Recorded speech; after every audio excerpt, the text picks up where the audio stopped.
Amen.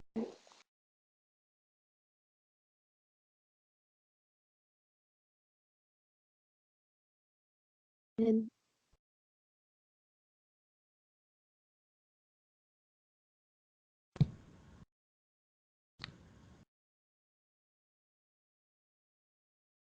Est-ce qu'il y a des questions? Oui, j'avais une question. En fait, je voulais partager quelque chose aussi. J'avais partagé avec le frère Gabin il y a quelque temps. Et je voulais avoir euh, votre vision dessus. Frère Sébastien, Oui, attends un peu. On finit d'abord avec ce sujet, s'il te plaît. autant pour moi. Par rapport à ça, ok, excuse-moi. Ouais. Excuse-moi. Est-ce qu'il y a un bien-aimé qui a une question par rapport à ce sujet dont on était en train de parler?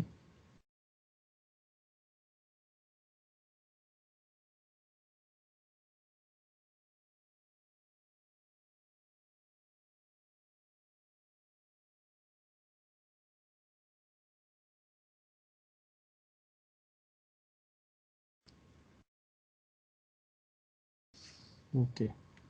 Donc, comme il n'y a pas de questions, frère Sébastien, vas-y. Oui. Je vais prendre 1 Corinthiens chapitre 7.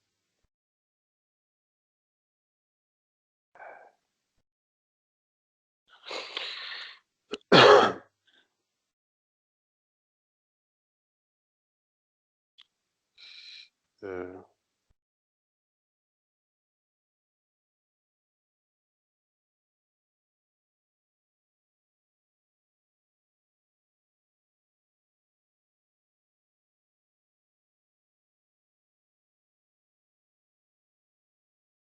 Attendez.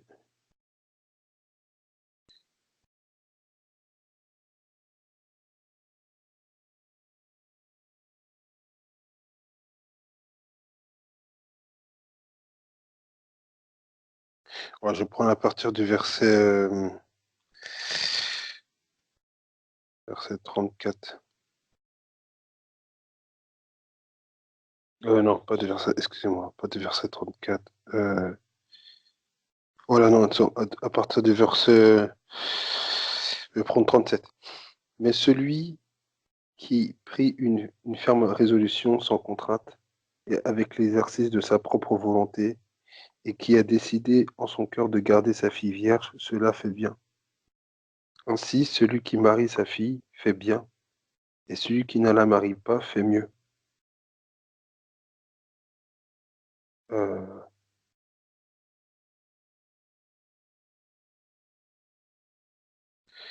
donc voilà. Donc oui, en fait, je voulais savoir en fait sur ce passage-là en fait par rapport à l'apôtre Paul en fait qui fait la distinction, enfin qui fait la distinction par rapport au mariage et que surtout aussi qu'un un père que lorsque s'il la marie, il fait bien, mais s'il la garde vierge, il fait mieux. Et, je veux savoir si, par rapport à ça, est-ce que vous avez déjà partagé sur ce sujet-là, en fait, euh, sur ça, en fait, de savoir, en fait, euh, déjà pourquoi, en fait, effectivement, même si, enfin, comme il dit Paul, en fait, au verset 40, qu'il a reçu et qu'il a dit que c'est un avis, mais qu'il a l'Esprit de Dieu, donc toute écriture est inspirée par le Seigneur. Et mais savoir en fait justement à ce niveau-là, parce que c'est vrai que moi on se posait la question, c'est vrai que la dernière fois on parlait de ça, bon, le Seigneur m'a fait grâce d'avoir une fille, et voilà, après c'est vrai que c'est quelque chose, bon, des fois on le dit un peu comme ça, de manière un peu avec légèreté, mais c'est vrai que la parole aussi, elle est là aussi pour nous donner aussi d'avoir une conviction.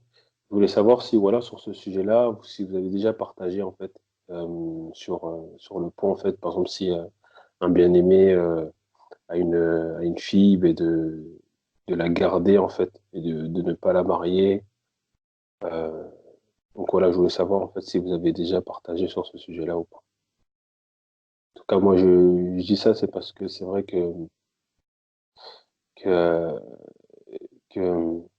on sait pas. Enfin, moi, je me pose la question. Je me posais vraiment la question. C'est vrai que même là, par rapport à ça, c'est vrai que souvent, on met directement le mariage parce qu'effectivement, le Seigneur, il a institué le mariage. Mais après, on sait qu'aussi le Seigneur peut permettre aussi d'autres choses. On le voit à travers l'apôtre Paul, qui lui-même, en fait, a décidé, enfin, en tout cas, le Seigneur lui a donné cette capacité, ce don. Donc, je voulais savoir si vous avez déjà partagé au niveau de ce sujet-là, sur le fait qu'un père, qu'un parent, en fait, peut garder ou pas son enfant.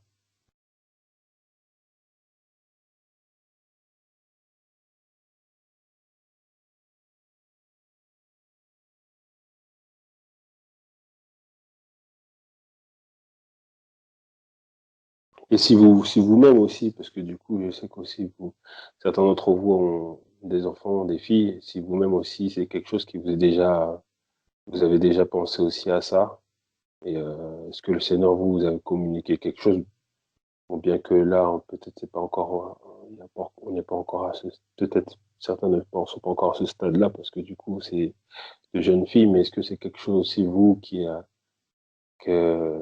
que vous avez déjà pensé ou pas? Après, voilà quoi. Je voulais savoir si vous avez déjà partagé sur ça.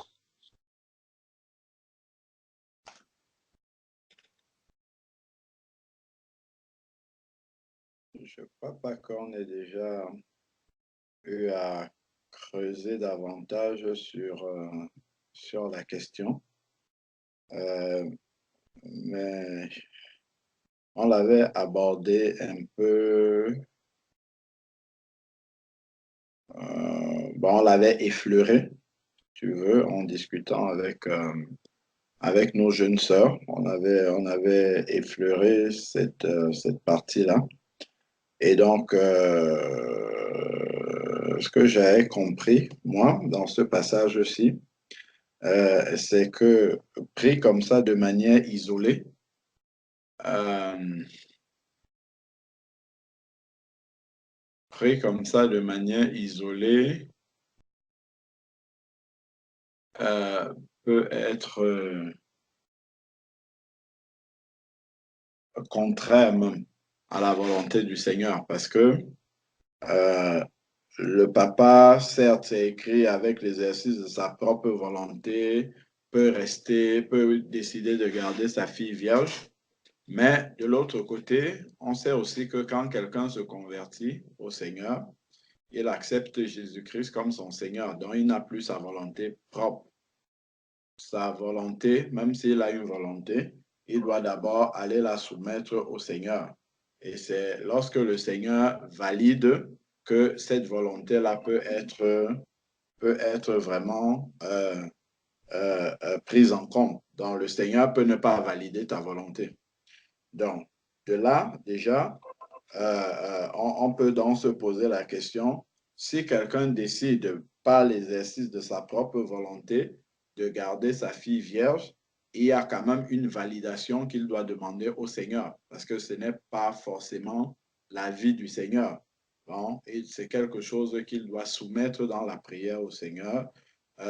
Seigneur, voilà, moi j'aurais trouvé bon de garder ma fille vierge sans la marier, mais toutefois, non pas ma volonté, mais la tienne.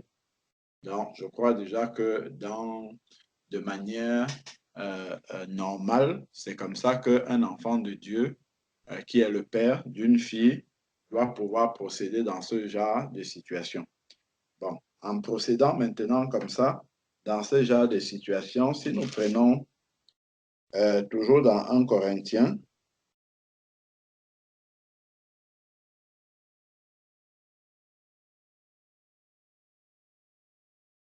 dans 1 Corinthiens, chapitre 7 toujours, au verset 7. 1 Corinthiens 7, 7, il est écrit, je voudrais que tous les hommes soient comme moi, c'est-à-dire sans se marier, mais chacun tient de Dieu un don particulier, l'un d'une manière, l'autre d'une autre. Donc, on comprend bien ici, là, que au verset 6 même d'ailleurs, on peut lire ça. Verset 5, il est écrit, « Ne vous privez pas l'un de l'autre, si ce n'est momentanément d'un commun accord, afin d'avoir un temps pour la prière, puis retourner ensemble. » Là, on parle de l'intimité dans un couple. Retourner ensemble de peur que Satan ne vous tente par votre incontinence.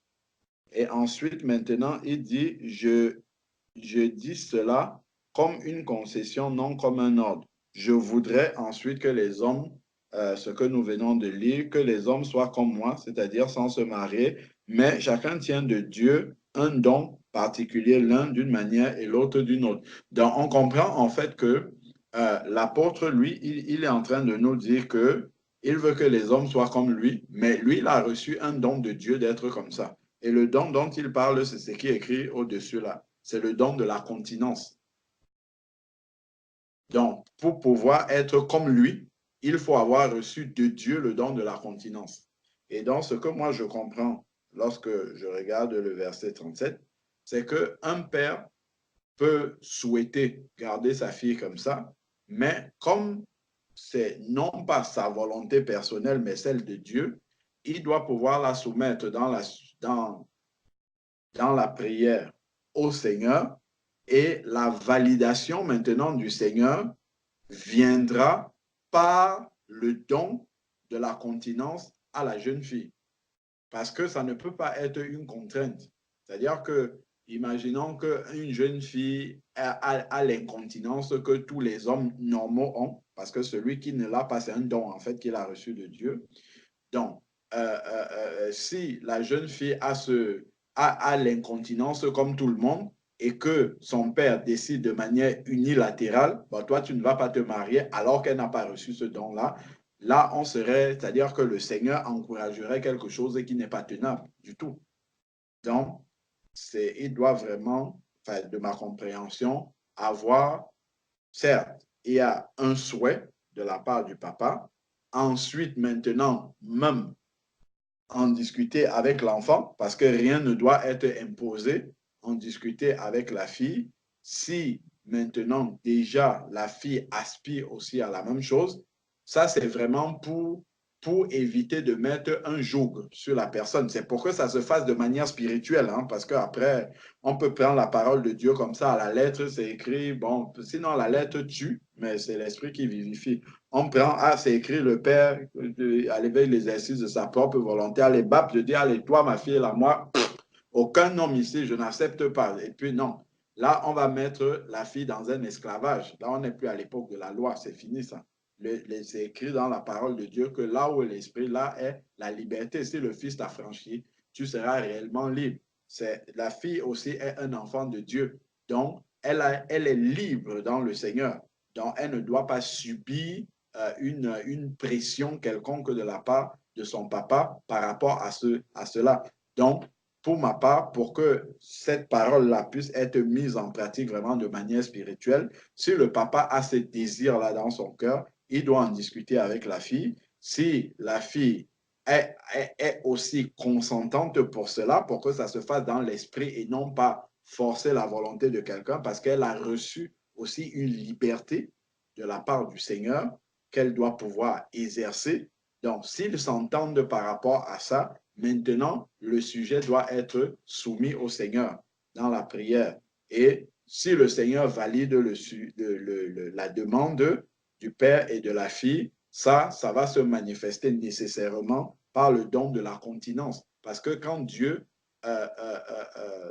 valide ou t'appelle à une certaine mission, parce que c'est une mission aussi d'être eunuque pour Dieu, c'est une mission pour se consacrer totalement au Seigneur, donc le Seigneur va lui donner le revêtement spirituel qui va avec cette mission-là. Et ce revêtement spirituel-là, c'est vraiment le don de la continence, puisque l'apôtre le dit bien, que pour être comme lui, il faut avoir reçu ce don de Dieu, sinon on ne peut pas. On va lutter contre soi-même alors qu'on n'a pas reçu ça de Dieu. Et voilà, ça va créer des conflits inutiles. Or, nous savons que la bénédiction de Dieu n'est suivie d'aucun chagrin. Donc, si vraiment le papa applique la parole c'est une parole qui vient vraiment de Dieu, il ne doit pas avoir de chagrin derrière. Or, si on lit seulement ça et que le papa vient, il dit un matin comme ça à sa fille, bon, moi j'ai décidé que tu ne te maries pas, tu n'as pas ton mot à dire là-dessus, je ne sais même pas si tu as reçu ce don de la continence, mais ça va être comme ça et pas autrement. En fait, là, c'est une privation de liberté et ça entre en conflit avec le verset qui dit si le fils t'a franchi, tu seras réellement libre. Et là, la fille n'est pas libre vraiment, quoi, tu vois. Donc, il faut qu'on puisse, que les versets puissent s'accorder les uns avec les autres pour comprendre comment de manière globale, on doit pouvoir mettre en pratique un verset qu'on voit comme ça dans la parole de Dieu. Je crois que ça ne peut pas être pris de manière isolée comme ça et mis en pratique tel qu'on le lit là uniquement, quoi. Donc, juste la volonté du Père et puis le reste ne compte pas. Donc, voilà un peu la compréhension que j'ai de ce passage-là. Amen. Amen. Amen, gloire à Dieu. Moi, je vais prendre le problème d'une autre manière. Là, le frère a abordé la situation dans le cadre où le père décide de ne pas marier sa fille. Bon, prenons un peu le cadre où le père aussi décide de marier sa fille. Parce que si on comprend, il faudrait que dans les deux, il y ait vraiment la logique soit la même. Sinon, il y aura un problème. Et là, passons dans justement en esprit. La parole de Dieu nous dit que l'homme quittera son père et sa mère, s'attachera à une femme, ils formeront une seule et même chair. Quand on regarde dans la parole de Dieu, on voit le consentement justement de la fille qui est nécessaire dans le mariage.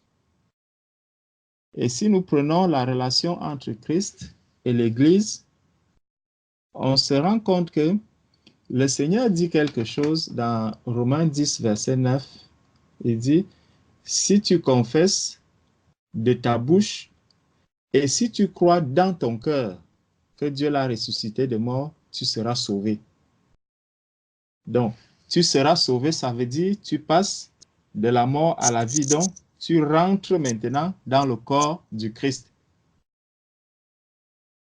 Et tu deviens membre du corps de Christ. Donc, il faut le consentement de la personne. La personne doit confesser de sa propre bouche, confesser Jésus comme son Seigneur et son Sauveur. Donc, il croit d'abord dans le cœur. Et on sait que généralement, là, dans la chair, le sentiment, il se trouve dans le cœur. C'est le cœur qui doit d'abord aimer. On va dire, waouh, voilà l'homme que on est en train de me présenter. Là donc, mon cœur est touché. Je suis dans la joie. Je suis content de voir qu'il y a tel qui est déjà là. Et là, de ma bouche, je vais dire, oui, j'accepte. Et là donc, les deux sont validés. Et quand les deux sont validés, le papa est d'accord. Voilà, tout va maintenant marcher. Ce n'est pas que le père arrive et dit, bon, toi, aujourd'hui, je t'envoie en mariage. Ça devient un mariage forcé. Ce n'est pas dans l'église, les choses ne se font pas de cette manière. Donc, un enfant de Dieu, quand tu es devenu enfant de Dieu, le mariage forcé ne devrait plus exister. De la même manière, le célibat forcé aussi ne doit pas exister. Si le Seigneur dépose la conviction dans le cœur du Père que, bon, ta fille que tu as là, elle ne va pas se marier, la fille même, quand le Père a cette conviction, le Père doit commencer à prier que vraiment, Seigneur, révèle cela à ta fille pour que il n'y ait pas de conflit entre elle et moi. Et là, si vraiment cela vient du Seigneur, un jour, ta fille même va se lever et venir te dire, papa, moi, je n'ai pas envie de me marier. Hein. Et là, tu dis, waouh, gloire à Dieu. Là, elle va vivre vraiment ce célibat étant dans la paix et dans la joie.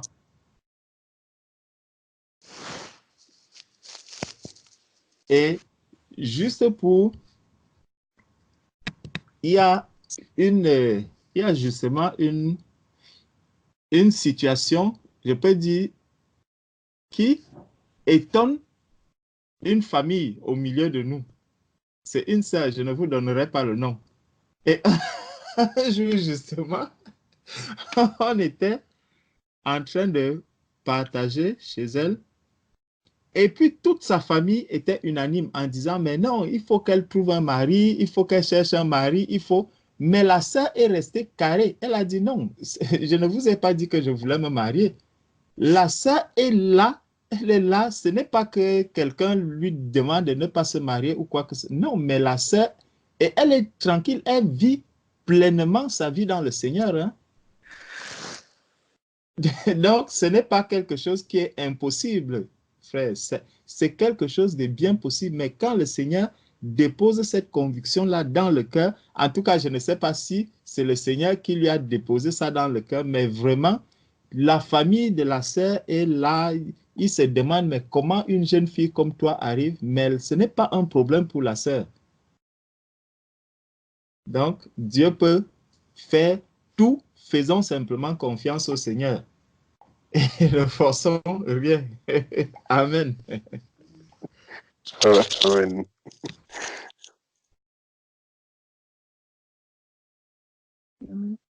Amen. Amen.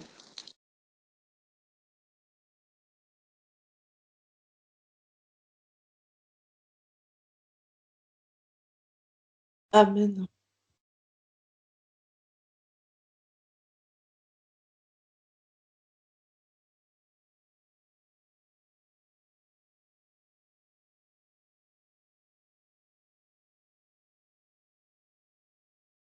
Est-ce qu'il y a d'autres contributions sur ce sujet-là? Si d'autres bien-aimés, peut-être des sœurs aussi, hein? Si vous avez des participations à apporter par rapport à ça, ça serait toujours bien d'entendre les autres sur ce sujet-là. C'est vrai que bien souvent, les parents veulent plus marier leur fille, mais le cas où un parent veut garder sa fille vierge, jusqu'à présent, je n'ai pas encore entendu ça. Peut-être ça existe, mais je n'ai pas encore vu un bien-aimé qui veut faire ça. Amen.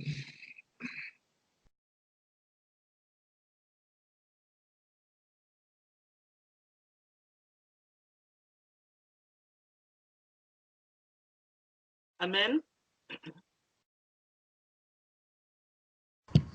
Amen. Moi, juste ce que je voulais dire, c'est que je me rappelle du mariage de Rebecca. Lorsque le serviteur d'Abraham est allé demander sa main, la Bible dit que ses parents ont demandé, les parents de Rebecca lui ont demandé si elle était d'accord, si je ne me trompe pas, hein. Si elle était d'accord, ils ont demandé son avis avant donc de la libérer. Donc, pour moi, ça montre bien que ce n'est pas comme une décision imposée que le père donne, mais il y a toujours l'avis de la fille ou de la concernée, comme on le voit dans le cas de Rebecca. C'est juste ce que je voulais dire. Amen. Amen. Amen. Gloire à Dieu. Amen. Amen. Si on remonte encore plus loin que le cas de Rebecca, dans le jardin d'Éden, lorsque le Seigneur a créé Adam, a créé Ève, autant pour moi, il a amené Ève et il n'a pas dit à Adam, voici ta femme. Il a juste amené Ève, il l'a laissé. Et c'est Adam lui-même qui a prononcé de sa propre bouche. Il a fait le choix, il a dit non. Ça, c'est enfin l'os de mes os, la chair de ma chair, on l'appellera femme. Et c'est là où on enchaîne en disant l'homme quittera son père et sa mère. Donc, c'est Adam lui-même qui a validé le choix du père. Ce n'est pas le père, ne lui a pas imposé ce choix-là. Donc, on voit vraiment, le père, lui, il a juste ramené, la fille n'a rien dit.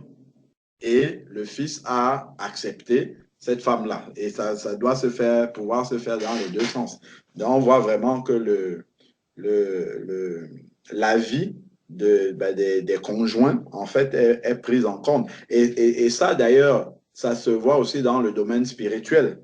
Le Seigneur nous dit bien que nul ne vient à moi si le Père ne l'attire.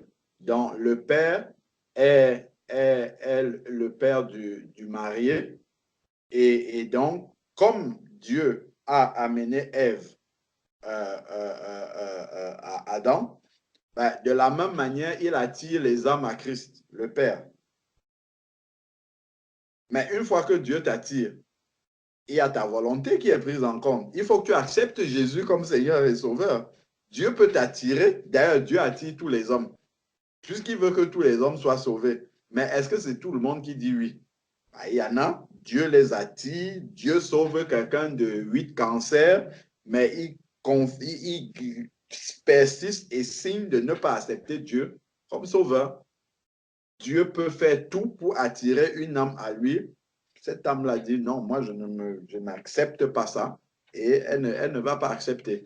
Donc, et Dieu va respecter, hein? Dieu ne viole pas la décision de quelqu'un. Si quelqu'un, Dieu l'attire, il dit non, moi je ne veux pas suivre cette voie-là, Dieu ne va pas forcer cette personne-là. Donc, on voit vraiment que même pour accepter Christ comme devenir l'épouse de Christ, notre validation est acceptée et ça, c'est matérialisé par le baptême. Le baptême, c'est notre validation, c'est nous qui validons. On dit non, ben voilà, je valide par la repentance, je me repens, ça c'est moi qui décide de me repentir, c'est vrai, c'est Dieu qui donne la repentance, mais c'est moi qui confesse ces péchés-là, donc j'accepte de le faire. Ensuite, je demande le baptême, donc il y a ma volonté qui est prise en compte. Ensuite, Dieu donne la possibilité que ça puisse se faire. Donc, on voit vraiment que même dans le domaine spirituel, il n'y a pas de conversion forcée au Seigneur. Dieu attire, mais le consentement de la personne qui s'engage avec Christ, l'engagement de bonne conscience, c'est bien nous qui prenons l'engagement de bonne conscience vis-à-vis de lui. Donc, tout ça, c'est important de comprendre, parce que si on ne comprend pas tous ces aspects-là, un papa peut voir ça aussi et dire que non, moi j'ai les pleins pouvoirs dans la vie de mes filles, donc je m'en vais, je décide, celle-ci va se marier, l'autre là-bas, je m'en vais te prendre un mari, je viens, je dis, ah, voilà, un peu comme les parents faisaient à l'époque. Tu vas voir, on va prendre une fille de 13 ans, on t'envoie en mariage chez un papa de 73 ans, enfin, bref, ça fait des désordres vraiment pas possibles au nom de l'autorité du Père. Non, tout doit se faire aussi de manière spirituelle. C'est vrai qu'il y a des versets qui sont là, qui montrent bien que l'enfant ne doit pas s'engager dans l'alliance du mariage sans la volonté du Père, mais de l'autre côté, le Père ne doit pas aussi engager son enfant dans le mariage ou dans le célibat sans son accord. Donc, c'est un peu ça. Amen. Amen. J'avais une question, frère. Amen. Ma question, c'est pas forcément dans ce même sens, mais c'est par rapport au mariage. Je prends le cas de Rebecca, au mariage, parce qu'il est conseillé pour nous chrétiens de se marier avec ceux qui ont cru. Excuse-moi un peu, ma soeur. Moi, je n'ai pas suivi le début. On dirait que tu parles dans la langue, en fait. Enfin, dans la gorge. Je n'ai pas bien suivi le début. Ok. Ça va maintenant? Un peu mieux, oui. Ok. J'avais une question par rapport au mariage, mais pas forcément dans ce sens-là. Dans le sens que il faut être, bon, l'idéal, c'est d'épouser quelqu'un qui est né de nouveau. Mhm. Oui, ma question, c'est, en fait, ça m'est venu plusieurs fois dans la tête. Euh, quand le serviteur d'Abraham va chercher une femme à Isaac, en fait, Rebecca, On sait que Abraham avait une relation personnelle avec Dieu, mais par contre, on sait qu'il avait laissé, le Seigneur avait demandé de laisser en fait sa famille, de se détacher de sa famille et de l'amener dans une terre, en fait, la terre qu'il avait promis en fait de se détacher de sa famille et aller dans une terre qu'il avait promis pour lui. Mais quand on voit que quand il veut marier son fils, il ne veut pas épouser avec les Cananéennes parce que en fait, leur pratique ne s'adoptait pas à... En fait, ils n'avaient pas de bonnes pratiques. On voit qu'il retourne chez lui et chercher une femme à son fils. En fait. Mais pourtant, en fait, à ce que je sache, cette famille n'avait pas encore cru. En fait. Ou bien, je ne sais pas, parce que la Bible ne dit pas tant de choses que peut-être quand il a cru, sa famille a cru là-bas aussi. Mais sa famille n'avait pas cru. L'assurance qu'il avait sur le moment, c'était que c'était un parent à lui. Ils avaient grandi ensemble. Bon, en fait, comme tu connais ton frère et ta soeur, je dis non, c'est mieux que euh, j'ai trouvé, en fait, prendre un mari ou une femme de ce côté-là. Je ne sais pas. Est-ce que ce n'est pas un peu contradictoire? Je ne sais pas. Je vais juste venir à la tête comme ça. Est-ce qu'on peut aller dans le texte un peu? On va lire quelque chose. Allons Ok. dans Genèse chapitre 24.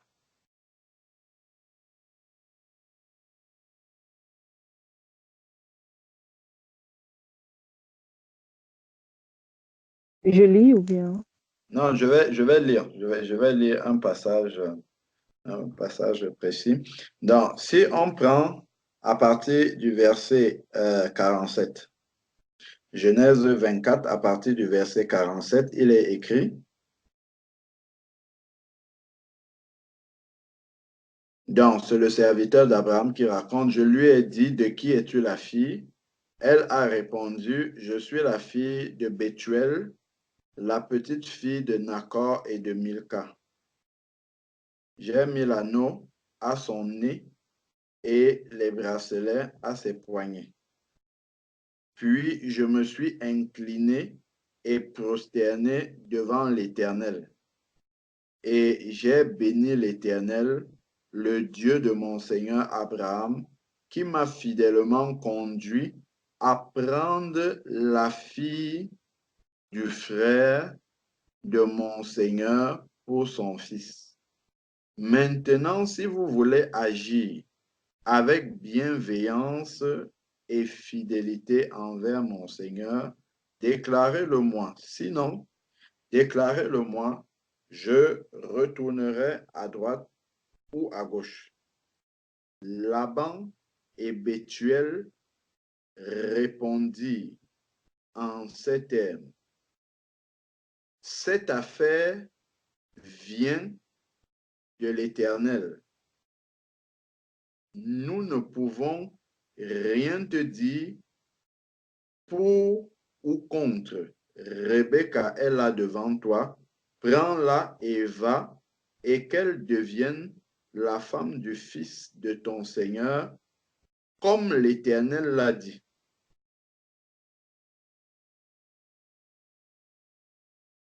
Ça, c'est la réponse des païens ou bien c'est la réponse des enfants de Dieu, à ton avis?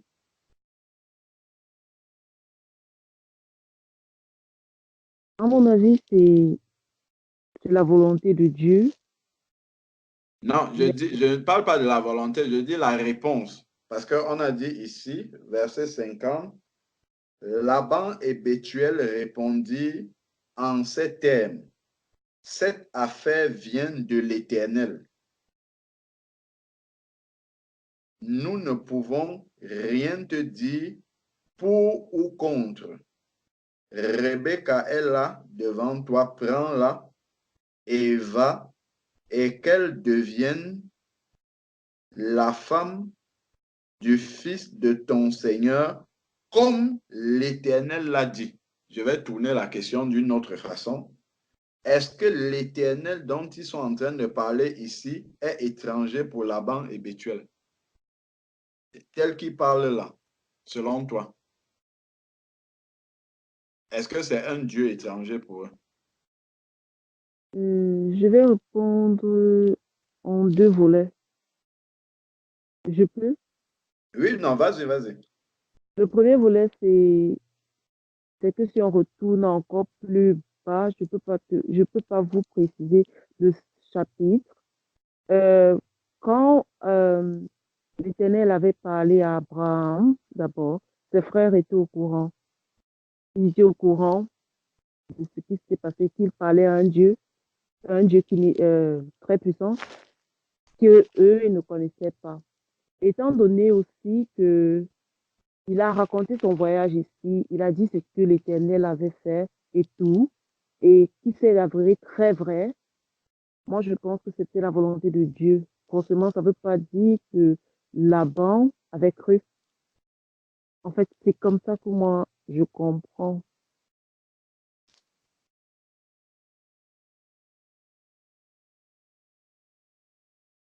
Bon, Abraham étant le père de la foi, Dieu ne se trompe pas sur le choix de quelqu'un qu'il prend pour remplir une mission comme celle-là. Abraham est le père de la foi et le père de la foi doit être un modèle pour ceux qui vont, comme le Seigneur a dit, naître de lui, selon la foi. Parce que le Seigneur avait dit à Abraham que en toi, des nations nombreuses sur la terre seront bénies. Il parlait de la bénédiction spirituelle. Quand on lit dans le livre de Romains, on comprend, d'ailleurs le frère l'a lu tout à l'heure, que nous sommes tous juifs. Nous sommes tous juifs par la circoncision du cœur. Par rapport à Abraham, c'est aussi dit par rapport à la foi d'Abraham.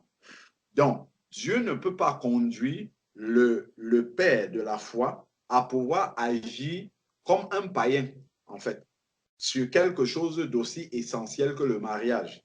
Donc, le comportement de Abraham, qui est le père de la foi, est un comportement aussi qui est précurseur de la manière dont les pères chrétiens vont se comporter.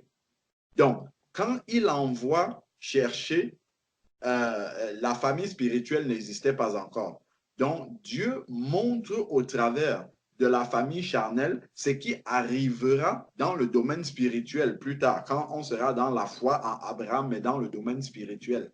C'est-à-dire qu'au moment où Abraham veut prendre une femme, déjà quand il a pris sa propre femme, Sarai, c'était sa demi-sœur.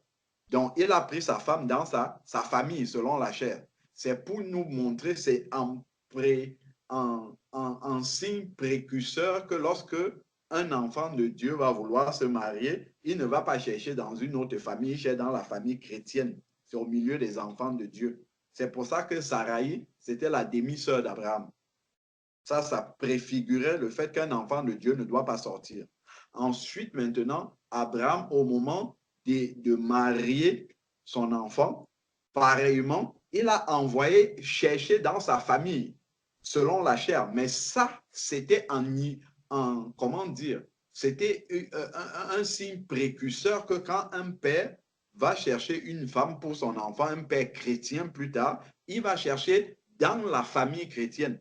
Pour lui, c'était dans la famille selon la chair, parce que dans l'Ancien Testament, c'était des choses dans la chair, mais qui étaient projetées spirituellement après.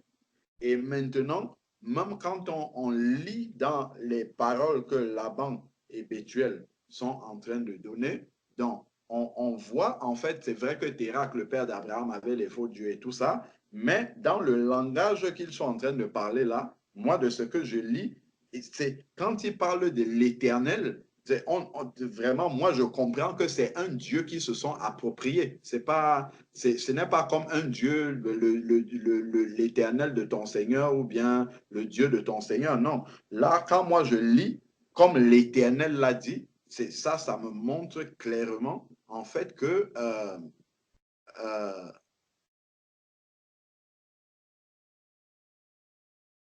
je suis en train de lire ce que le frère Gabin écrit. Donc, en fait, quand il parle de Dieu, de l'Éternel, ça n'a pas l'air d'être un éternel étranger, en fait. Quoi. Ça a l'air vraiment, moi, dans la phrase là, comme l'Éternel l'a dit. pourquoi respecterait-il la volonté de l'Éternel s'il ne lui est pas soumis? Parce que en fait, ils montrent vraiment qu'ils sont enfants de Dieu. Jésus-Christ dit, ce ne sont pas tous ceux qui disent Seigneur, Seigneur, qui entreront dans le royaume des cieux, mais celui-là seul qui fait la volonté de mon Père. Or, ici, quand le serviteur d'Abraham arrive, il raconte tous les signes que l'Éternel leur a dit, et quand ils comprennent que ça vient de l'Éternel, ils disent, non, on ne peut pas s'opposer. Si ça vient de l'Éternel, nous devons seulement nous soumettre. Si ça, ce n'est pas l'attitude des enfants de Dieu, je ne sais pas de qui ça peut encore venir. Ça nous montre vraiment l'attitude des enfants de Dieu. Quand on dit à quelqu'un que Dieu a dit, c'est terminé. Il va dire, qu'est-ce que moi je peux encore dire? D'ailleurs, c'est souvent même le comportement que frère Georges et souvent moi, quand quelqu'un vient, il dit, ah, Dieu m'a dit ceci. Qu'est-ce que tu en penses, frère? La réponse qu'on va lui dire, si Dieu a déjà dit, toi, nous sommes des hommes, qu'est-ce que nous, on peut encore dire sur ce que Dieu a dit? Si Dieu a dit, c'est que Dieu a dit. Nous, on ne peut rien dire là-dessus. Tu vois, et c'est l'attitude qu'ils ont, et ça montre vraiment que ce sont des personnes qui ont soumis leur volonté au Seigneur. Et ça, ce sont les enfants de Dieu qui soumettent leur volonté au Seigneur. Moi, de ce que je lis là, leur témoignage que je lis ici, là, dans le verset 50, me montre que ça, ce sont des enfants de Dieu. Ça, c'est vraiment l'attitude des enfants de Dieu. Ils auraient pu commencer à discuter, à tergiverser, à monter, à descendre, mais là, ils ont, puisque ça vient de Dieu, nous, on ne peut rien dire, on n'a rien à dire par rapport à ça, on doit seulement se soumettre. Voilà, la fille, elle est là devant vous. Faites comme vous avez dit là, puisque ça vient de l'Éternel. Donc, pour ma part, c'est vraiment comme ça que je le comprends, même si après les ancêtres étaient païens, mais là vraiment.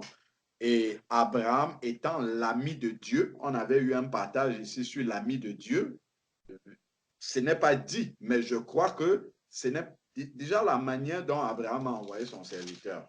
Il lui dit, jure, mets ta main sur ma cuisse, que tu ne vas pas aller prendre une fille au milieu des Cananéens, là, mais que tu vas aller dans ma famille.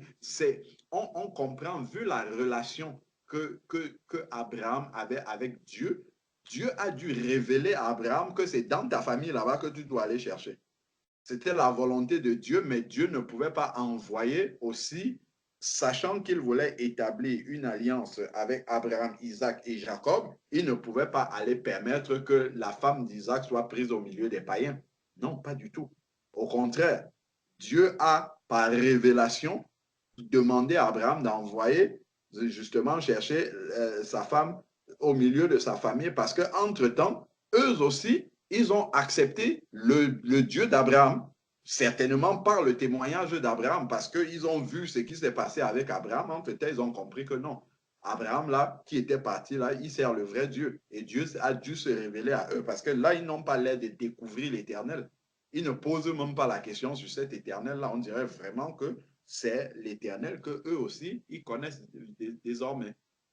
Et d'ailleurs, quand Rebecca va arriver chez Isaac, on ne voit pas Isaac en train de lui, comment dire, de lui faire découvrir l'Éternel, en fait. Quoi. Ils ont été immédiatement en communion, en fait, en communion d'enfants de Dieu. Et ça, on peut le voir, je crois, c'est dans le verset 64, lorsque, regardons un peu, dans le verset 64,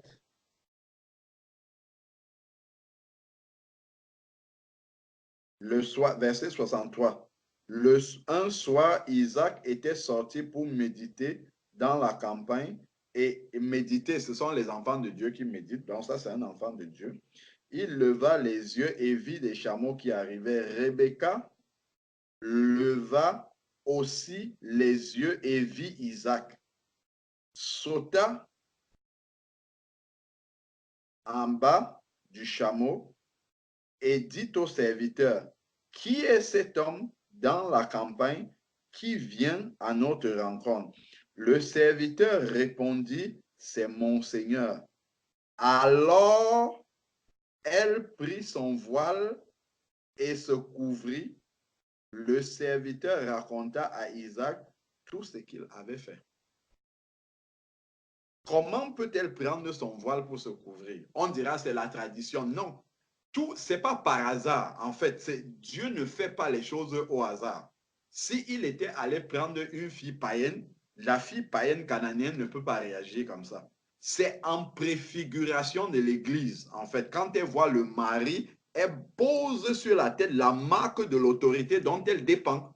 Et ça, ce sont les enfants de Dieu qui réagissent comme ça. Ce ne sont pas les païens qui réagissent comme ça. C'est très profond. Hein? Les versets ne sont pas... ils ne font pas des choses par hasard comme ça, là, la famille d'Abraham. Non, c'est vraiment l'image de ce qui arrivera avec l'Église plus tard. Et ça nous montre vraiment que la femme doit se voiler lorsqu'elle est devant l'autorité dont elle dépend ici, là. Donc, elle va se couvrir la tête. Ça c'est vraiment en cette image-là de la soumission au mari. C'est en cette image-là, justement, de... Voilà. Donc, c'est important. Ça, là, ça nous montre vraiment que ça, c'est l'image d'une femme chrétienne. Parce qu'elle sait qu'il y a une attitude à avoir vis-à-vis du mari. Et après, quand tu vas voir comment Rebecca a réagi quand elle a vu le serviteur et tout ça, le serviteur avait demandé des signes à Dieu. C'est parmi les filles qui vont sortir là, si je demande à l'une de me donner de l'eau, qu'elle dise qu'elle va me donner de l'eau et qu'elle donnera aussi à mes chameaux. Et c'est ce qu'elle a fait. Et imaginons le nombre de chameaux. Quand on dit que quelqu'un a soif, on dit qu'il boit comment? Il boit comme un chameau. Donc, le chameau, il ne boit pas une gorgée d'eau, il s'arrête. Si elle a nourri tous les chameaux du monsieur, ça veut dire que Rebecca, c'était une fille qui avait beaucoup de patience pour pouvoir nourrir ceux-là, qui avaient l'esprit de service. Ça, ce sont les caractéristiques des enfants de Dieu. Hein. C'est pas des païens qui réagissent comme ça. C'est important. Quand on examine la manière dont Rebecca a réagi, en fait, elle réagissait avec le fruit de l'esprit. Elle avait le respect pour cet homme-là. On nous dit, comment dire, dans le Nouveau Testament, il est dit de pratiquer l'hospitalité sans murmure, car ceux qui ont exercé l'hospitalité ont logé les anges sans le savoir. Lorsque elle va voir le serviteur, lorsque le serviteur d'Abraham va lui demander est-ce qu'il y a de la place à la maison, mais regardons la joie avec laquelle elle lui répond non, il y a de la place, il y a même le foin il y avait cet esprit d'hospitalité. Tout ça, ce sont les caractéristiques des enfants de Dieu, ce ne sont pas les caractéristiques des païens. Et le serviteur d'Abraham, justement, a demandé des signes à Dieu pour reconnaître, mais ce n'étaient pas des signes des païens. Lui étant serviteur d'Abraham, il a pris un de ses serviteurs fidèles, donc qui connaissait Dieu, d'ailleurs on le voit. À tout bout de champ, il se prosterne, il prie, il demande la direction au Seigneur et tout ça. Le serviteur, c'est un enfant de Dieu. Donc, il ne peut pas demander des signes à Dieu pour aller prendre un païen. Je ne sais pas si aujourd'hui, même nous-mêmes, nous voulons, quand nous demandons, enfin, ceux qui sont encore en train de se marier, qui demandent des signes au Seigneur. Seigneur, montre-moi si c'est vraiment ma femme, montre-moi des signes et tout. Ben, ce n'est pas par rapport aux païens, c'est des enfants de Dieu. Ce sont des signes qu'on retrouve chez les enfants de Dieu que vous demandez au Seigneur. Donc, tout ça là, en fait, ce n'était pas par hasard que ça se passait. C'était vraiment en préfiguration de tout ce qui va arriver avec l'Église. Donc, la famille d'Abraham, c'était une famille vraiment convertie. Ce n'était pas des gens qui ne connaissaient pas Dieu. Quand on voit dans toute leur manière d'agir, c'est à la manière des enfants de Dieu. Ce n'est pas à la manière des païens. Donc, ça, c'est ce que moi, je comprends de ce texte-là. Amen.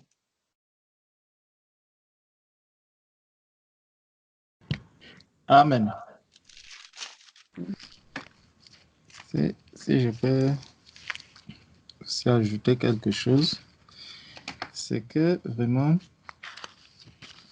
ce que le Seigneur a fait avec le mariage, ce que le Seigneur voulait montrer à l'Église concernant le mariage d'Isaac est très, très profond. Et c'est vraiment une situation qui nous montre encore combien est-ce que Dieu s'est révélé vraiment au fil du temps aux êtres humains et il s'est révélé davantage à l'Église, tel que lui-même nous dit que ici, on est encore dans l'ombre. On est encore dans l'ombre et c'est l'accomplissement de toutes choses est en Jésus-Christ avec l'Église.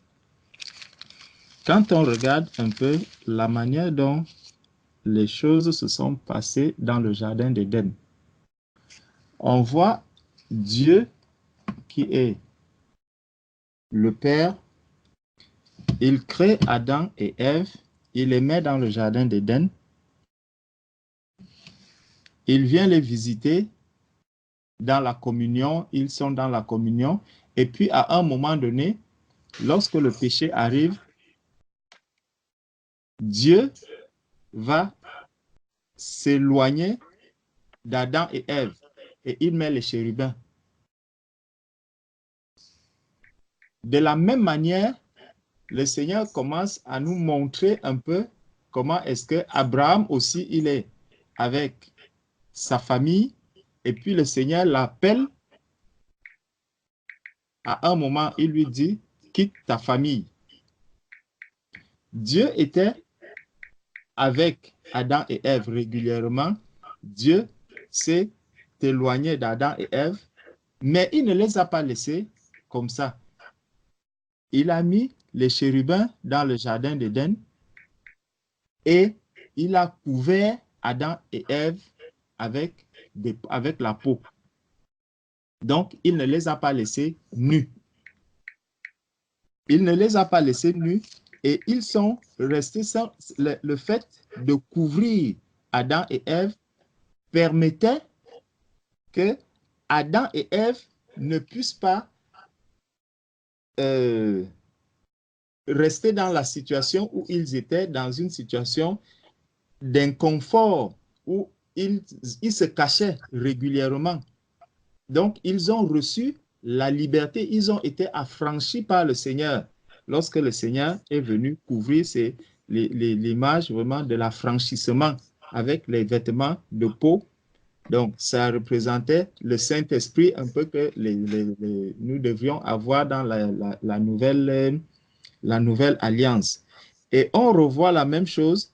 Donc, lorsque le Seigneur met Abraham de côté et il laisse sa famille, la famille dans la chair d'Abraham. Donc, il y a déjà un parallèle entre Dieu, Adam et Ève, Abraham et sa famille. Maintenant, de là, on voit Isaac qui est le fils, tout comme Jésus aussi va arriver parce que le Seigneur a déjà accordé une grâce à Adam et Ève malgré le fait qu'ils aient péché. Et ça va montrer également à Adam et Ève comment est-ce qu'ils doivent enseigner leurs enfants, leur progéniture, quand ils vont commencer à se multiplier et tout. Abraham aussi va mettre Isaac au monde et le serviteur d'Abraham, c'est lui qui va aller chercher Rebecca, tout comme le Seigneur a envoyé les prophètes, les apôtres, les évangélistes, les docteurs, pour aller aussi chercher qui? Chercher les brebis, pour amener les brebis au Seigneur. Maintenant, lorsque quelqu'un va chercher, lorsque toutes ces personnes-là vont chercher les brebis, le Seigneur a dit, mes brebis entendent ma voix et elles me suivent. Donc, quand les prophètes vont déjà quelque part, le Seigneur a dit, Paul a semé, Apollos a arrosé, c'est moi qui fais croître. Là où le Seigneur va, ce n'est pas parce que, regardons bien, depuis Adam et Ève, le Seigneur avait déjà mis une certaine couverture. Et c'est par rapport à cette couverture que tous les hommes, le Seigneur appelle tous les hommes tous les hommes à lui, tous les hommes, il les appelle tous à venir à lui. Et quand on voit donc quelqu'un manifester le fruit de l'esprit, il est impensable de se dire que Rebecca, qui connaît la signification du voile, Rebecca, qui connaît, le Seigneur a dit que le tout, ce n'est pas d'entendre la parole, mais de pouvoir la mettre en pratique. Et on voit Rebecca à qui, lorsqu'on le serviteur de Dieu, lui, le serviteur d'Abraham, lui demande par exemple de l'eau pour servir ses chameaux, ce qui n'est pas quelque chose de facile, elle se met quand même en difficulté. Elle commence à servir ses chameaux. Tout comme les enfants de Dieu aujourd'hui se mettent au service du Seigneur pour travailler, pour faire accomplir les bonnes œuvres. Pour accomplir les bonnes œuvres que Dieu a préparées d'avance. Le serviteur d'Abraham est venu avec les chameaux, il les a placés là. Les œuvres qui devaient être accomplies, le travail qui devait être accompli était là. Et il fallait que cette servante, Rebecca, aille maintenant et venir donner à boire à ces chameaux. Tout comme aujourd'hui, le Seigneur dit, j'étais malade, vous m'avez rendu visite. J'ai eu faim, vous m'avez donné à manger. C'est ça que Rebecca est en train de faire. Et ce n'est qu'un enfant de Dieu qui obéit au Seigneur. Ce n'est pas un païen. Ce n'est pas du tout un païen. Donc, tout ce que Rebecca est en train de faire montre effectivement que Rebecca est en train d'obéir à la parole de Dieu. La parole de Dieu dit honorer, il faut honorer ses parents. On voit comment est-ce que Rebecca, quand elle rencontre le serviteur lui demande des questions par rapport à sa famille, elle amène le serviteur vers ses parents pour que ses parents soient honorés. Aujourd'hui, une fille va rencontrer un homme quelque part en route et on dit, bon, je t'aime, machin, machin. L'autre dit, moi aussi. Il ne va pas dire, moi non plus. Ah, toi aussi, tu m'aimes, hein? Allons, on va habiter ensemble, on va rester. Rebecca n'a pas fait ça. Elle l'a conduit vers ses parents pour honorer ses parents. Et maintenant, tout à l'heure, on venait de partager sur l'accord que le parent doit donner, l'enfant aussi donne. On voit aussi ce verset qui s'applique aussi dans le cadre de Rebecca et qui vient maintenant. Et quand elle rencontre son Seigneur, elle couvre le visage, elle se voile. Tout ça, c'est vraiment, il n'y a qu'un enfant de Dieu qui peut faire tout cela. Elle obéit fidèlement à la parole de Dieu. Tout comme l'Église aussi, aujourd'hui, vient vers Jésus-Christ. Comme on disait, on n'a pas connu Jésus physiquement. Rebecca aussi vient. Elle ne connaît pas Isaac physiquement. Elle n'a jamais vu physique. Elle a juste entendu parler du fils d'Abraham. Elle en a juste entendu parler et elle vient. Comme nous aussi, on est en train d'aller vers le Seigneur sans avoir connu Jésus physiquement, mais spirituellement, nous le connaissons et nous nous approchons du Seigneur Jésus. Et lorsqu'il paraîtra dans sa gloire, nous serons tous ensemble. Donc, vraiment, moi, j'ai cette conviction que Jésus-Christ, tel qu'il a fait, c'est la même chose qu'il a fait avec Rebecca. Vraiment, ma sœur, gloire au Seigneur pour cette question que tu as posée. Sois bénie. Amen. Amen. Et même dès le départ ici, là, quand quand Rebecca voit Isaac sortir des champs, elle demande c'est qui. On ne lui a pas dit ça, c'est Isaac. Hein? Verset 66, le serviteur répondit, c'est mon Seigneur. Ça, c'est un enseignement déjà qu'il lui donne. Tu vas l'appeler mon Seigneur. De la même manière que sa maman, Sarah, appelle Abraham mon Seigneur, qu'on retrouve dans 1 Pierre chapitre 3. Il ne peut pas enseigner une païenne comme ça. C'est juste la continuité, en fait. C'est-à-dire, Sarai a déjà commencé à appeler le papa mon Seigneur. Ben, Isaac, là, il faut savoir que c'est mon Seigneur. Donc, tu dois seulement continuer. Et ça continue comme ça jusqu'à ce que ça arrive à vous, justement, qui est les filles de Sarah, comme Rebecca était la première fille descendante de Sarah directement, qui devait appeler Isaac mon Seigneur. Vous devez continuer ça jusqu'aujourd'hui et nous appeler vos seigneurs. C'est ce Amen, qui est amen, dans 1 amen. Pierre, chapitre 3. Voilà. Amen. Merci beaucoup, ma sœur Francine, de nous avoir rappelé ça. Donc, vraiment, Dieu a établi une loi perpétuelle, comme il dit souvent dans la parole. C'est une loi perpétuelle, il faut obéir. Amen. Gloire au Seigneur. Amen, amen, amen. Seigneur.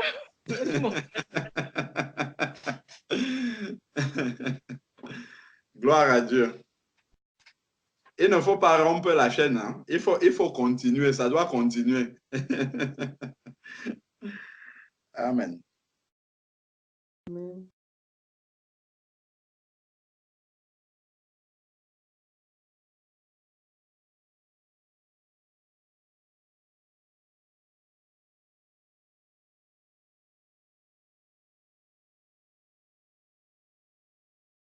D'ailleurs, pour continuer, hein, je n'avais pas vu la suite du texte. Regardez ce qui s'est passé à la suite là. Le verset 66. Le serviteur répondit, c'est mon Seigneur. Alors elle prit le voile, son voile et se couvrit. Tout ça, c'est la préfiguration du Nouveau Testament. Le serviteur raconta à Isaac tout ce qu'il avait fait. Regardons ce que Isaac fait directement. Isaac conduisit Rebecca dans la tente de sa mère Sarah. On dit, c'est mon Seigneur. Et il l'amène maintenant vers celle qui avait déjà reçu la leçon qui appelait Abraham mon Seigneur. Il l'amène directement dans cette tente-là, la tente de Sarah, de Sarah qui était sa mère. Et il prit Rebecca qui devint sa femme et l'aima. C'est ainsi qu'Isaac fut consolé de la perte de sa mère. Et on voit vraiment que ça, c'est en rapport directement avec 1 Pierre chapitre 3, où il est dit aux jeunes sœurs quelles sont comment dire, les filles de Saraï. Voici la première fille de Saraï. Regardons comment la première fille de Saraï a commencé. 1, le voile. 2, appeler mon Seigneur. 3, aller dans la tente de la belle-mère, et ainsi de suite, pour être au service de son mari et de pouvoir remplacer sa mère qu'il avait perdue. Ici, en fait, on nous dit ce que doit faire une femme mariée. Oh, que le Seigneur soit béni. C'est-à-dire qu'il y a tout l'enseignement sur le mariage, en fait, ici. C'est-à-dire, il y a la préparation du mariage, tout ça, et le rôle de la femme dans le foyer, on voit directement. C'est-à-dire qu'elle prend le rôle de la mère. Elle a su directement le rôle que la mère avait dans la vie de ce fils-là. Et ça définit immédiatement les tâches de la mère. Ça ne se demande même pas, ça se comprend. On comprend que souvent dans la chair, il y a des problèmes entre la belle-mère et la belle-fille. Ça ne vient pas de nulle part. Hein. Pourquoi? Parce qu'il y a un conflit. Les deux ne doivent pas coexister. Regardons. Parce qu'il y a une qui doit partir et l'autre vient. C'est-à-dire, c'est pour ça qu'on dit l'homme quittera son père et sa mère. Il faut que l'homme quitte sa mère pour que la femme remplace la maman. En fait, qu'elle prenne la place de la maman. C'est pour ça qu'il faut qu'il quitte. Mais si les deux doivent cohabiter, là, il va y avoir un problème. Sauf si elles sont extraordinairement spirituelles. Oui, là la belle-mère peut cohabiter avec la belle-fille. Parce qu'en fait, elles ont des rôles similaires spirituellement. Elles ont des rôles qui sont très proches spirituellement. Donc, c'est pour ça que la cohabitation dans la chair est souvent difficile. On comprend quand on lit la parole de Dieu, on comprend certaines choses. On voit que là, ici, dans l'un des premiers mariages qui est bien expliqué, on voit que là, la belle-mère n'était plus là lorsque la belle-fille arrive. Et la belle-fille vient en remplacement de la belle-mère qui est partie. Et là, ça définit directement son rôle. Donc, vraiment que le Seigneur soit béni. Amen. Amen.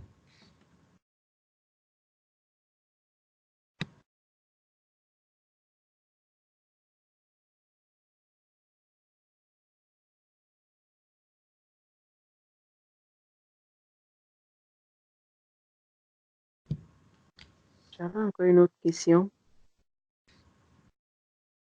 Est-ce que je peux Vas-y, ma poser? soeur. Je ne sais pas comment la poser. Mais par rapport à Rebecca et Isaac, aussi, la sœur de frère disait il faut que nous soyons comme ça, en fait, qu'on continue à appeler nos maris, mon Seigneur aussi.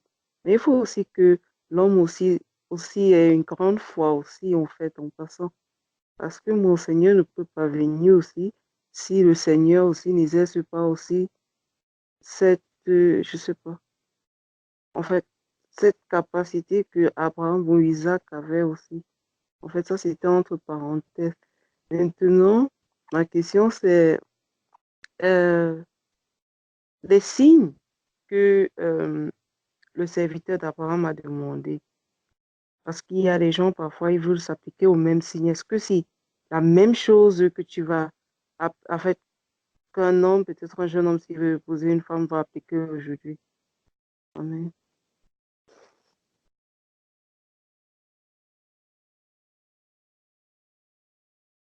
Amen.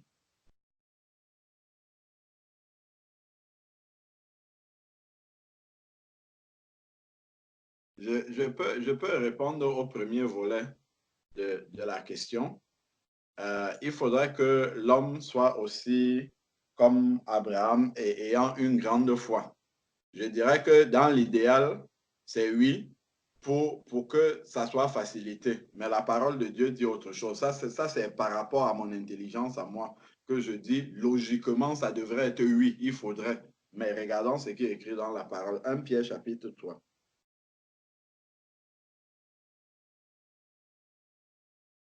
1 Pierre chapitre 3 à partir du verset 1. Vous de même, femmes, soyez soumises chacune à votre mari, afin que même si quelques-uns n'obéissent pas à la parole, qu'ils soient gagnés sans parole par la conduite de leur femme. C'est-à-dire que ici on comprend Désolé, que... frère, de vous couper. J'ai été coupé un peu pour quelques minutes. Je J'ai pas reprends. suivi le début. Oui, je reprends. Je disais que pour le premier volet de la question où tu disais que pour que la femme arrive à appeler le mari mon Seigneur, ça serait bien qu'il ait la foi d'Abraham. Ça, je paraphrase un peu. Donc, qu'il ait la foi. Je disais que en y réfléchissant avec le bon sens, je dirais oui. Ça, c'est pas le bon sens. Je dirais oui, il faudrait qu'il ait la foi d'Abraham. Comme ça va être l'idéal. Ça sera vraiment le mariage à l'image de Christ et l'Église.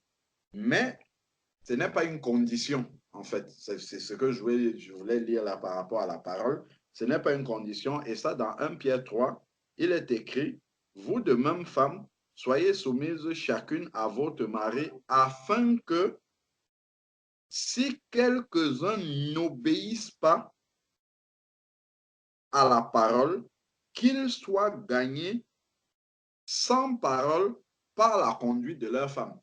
Donc, la notion de soumission n'est pas liée au fait même que le mari obéisse à la parole. C'est lié au fait juste que c'est le mari. Je ne suis pas en train de disculper les maris, hein, c'est écrit après mari, aimez vos femmes, ainsi de suite.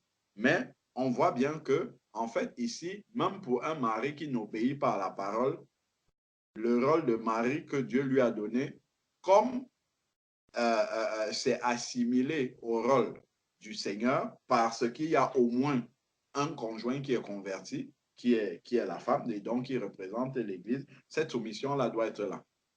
Dans le but justement de gagner le mari qui ne croit pas encore ou bien qui n'obéit pas à la parole de Dieu. Donc ça, c'est bien ce qui est dit ici. Donc même un mari qui n'obéit pas à la parole de Dieu, justement, la soumission doit même encore être plus grande parce qu'il y a un enjeu spirituel derrière, c'est d'amener ce mari à la conversion. Donc, ici, il n'y a pas de condition sur le fait que le mari ait la foi. Donc, la soumission, elle est indépendante de la foi ou pas du mari. Ensuite, maintenant, en voyant votre conduite pure et respectueuse. Donc, c'est une évangélisation. La conduite pure, respectueuse, n'ayez pas pour parure ce qui est extérieur, les cheveux tressés, les ornements d'or, les greffes, les maquillages, les manteaux élégants, je cite tout ce que nous avons, les make-up, les ceci, les cela, ainsi de suite, les perruques, les tissages, tout ce que nous voulons là. Mais la parure cachée du cœur. Voilà. Mais la parure cachée du cœur, la parure personnelle inaltérable d'un esprit doux. L'esprit est doux vis-à-vis d'un mari qui n'obéit pas à la parole de Dieu. Il faut voir le premier verset. Hein. L'esprit est doux et paisible, pas vis-à-vis d'un mari gentil. Ben, évidemment, ça sera plus simple d'avoir un esprit comme ça avec un mari gentil. Mais le Seigneur, lui, prend l'extrême même. Il dit, bien que le mari n'obéisse pas, je ne suis pas en train d'encourager les maris à ne pas obéir. Je dis, même si le mari n'obéissait pas, ça ne change pas les commandements de la femme. Donc, en fait, il n'y a pas de relation. Ben, de la même manière, après, quand il est dit, mari, aimez vos femmes, on ne dit pas d'aimer une femme si elle est soumise.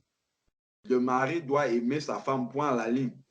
Le Dieu n'aime pas seulement les chrétiens obéissants, il aime tous les chrétiens, même le chrétien charnel, même le chrétien rétrograde. Dieu l'aime encore, même le chrétien, je dis, ça n'encourage pas à être rétrograde. Tout comme on n'encourage, c'est pas parce qu'un mari aime sa femme qu'elle doit être rebelle. Non. Donc, le mari a son rôle à jouer, quel que soit comment sa femme est. Ça ne lui épargne pas de devoir l'aimer comme Christ aime l'Église. Donc, de la même manière, et qui s'est sacrifié pour elle, ainsi de suite. Donc, le mari doit aimer sa femme d'une manière inconditionnelle, peu importe comment elle est. De la même manière, la femme doit être soumise à son mari, qu'il soit converti, pas converti, obéisse, pas obéir au Seigneur. Ça, le Seigneur ne va pas venir demander à une femme comment était ton mari, ni à un mari comment était ta femme. Est-ce que tu as aimé ta femme? Oui ou non? Est-ce que tu as été soumise à ton mari? Oui ou non? Point. Peu importe comment il était. Donc, ensuite, maintenant, mais la parure cachée d'un esprit doux tranquille. Ensuite, maintenant, qui est d'un grand prix devant Dieu? Voilà, le passage, le verset qui nous a amené là. Ainsi se paraît autrefois les saintes femmes qui espéraient en Dieu, soumises à leur mari. Est-ce qu'on voit? Les saintes femmes qui espèrent en Dieu manifestent qu'elles sont saintes par leur soumission à leur mari. C'est ce qui est écrit ici. Ce n'est pas forcément des maris obéissants en regardant le premier verset. Ce ne sont pas forcément des maris qui ont la foi d'Abraham. Ce sont juste les maris. Et donc, les saintes femmes qui espéraient en Dieu, virgule, soumises à leur mari, telles Sarah qui obéissait à Abraham. On voit là quand dans Genèse 18, lorsque Abraham a reçu la visite des anges du Seigneur, la manière dont Sarah a été, comment dire, a reçu ces personnes-là, Abraham lui dit, va faire les gâteaux, tout ça, elle ne discute pas, elle va les faire, ainsi de suite. Donc, il y a un modèle tel Sarah qui obéissait à Abraham et l'appelait son Seigneur. Et l'appelait son Seigneur. On nous a renvoyé dans Genèse 18, verset 12. Genèse 18, justement, c'est de ça que je parlais tout à l'heure. Genèse 18, verset 12. Mais elle rit. Ça, c'est quand les anges ont annoncé qu'elle devait être enceinte. Mais elle rit en elle-même en disant, maintenant que je suis usée, aurais-je encore des désirs? Mon Seigneur aussi est vieux. Donc, elle appelait Abraham son Seigneur. C'est écrit, mon Seigneur aussi est vieux. Donc, elle appelait Abraham comme ça son Seigneur. Et donc, c'est écrit ici, c'est d'elle que vous êtes devenus les descendantes. Donc, autant Abraham est le père de la foi, justement, les frères doivent imiter un peu cette foi-là, bien que Christ soit le modèle parfait, mais on a des exemples aussi humains bon, que nous pouvons imiter. On doit pouvoir imiter leur foi selon Hébreux chapitre 11. C'est d'elle que vous êtes devenus les descendantes si vous faites le bien sans vous laisser troubler par aucune crainte. Faire le bien. Par exemple, appeler son mari, ça fait partie de faire le bien. Hein, c'est la liste d'en haut, sans se laisser troubler par aucune crainte. Cette crainte-là, ça peut, on va dire que, oula, c'est dans quel siècle qu'on appelle encore les hommes comme ça? Ça, c'est même les grands-mères, nos grands-mères n'appelaient pas les... Ça, c'est la crainte des hommes, ça. Or, ici, là, Dieu lui dit en faisant du bien. Faire du bien aussi, c'est ne pas avoir les parures extérieures pour gagner son mari, mais un esprit doux, paisible, tout ça, c'est faire le bien. Gagner son mari sans parole, tout ça, c'est faire le bien. C'est ce qui est cité dans ce verset-là, sans oublier le bien de manière générale.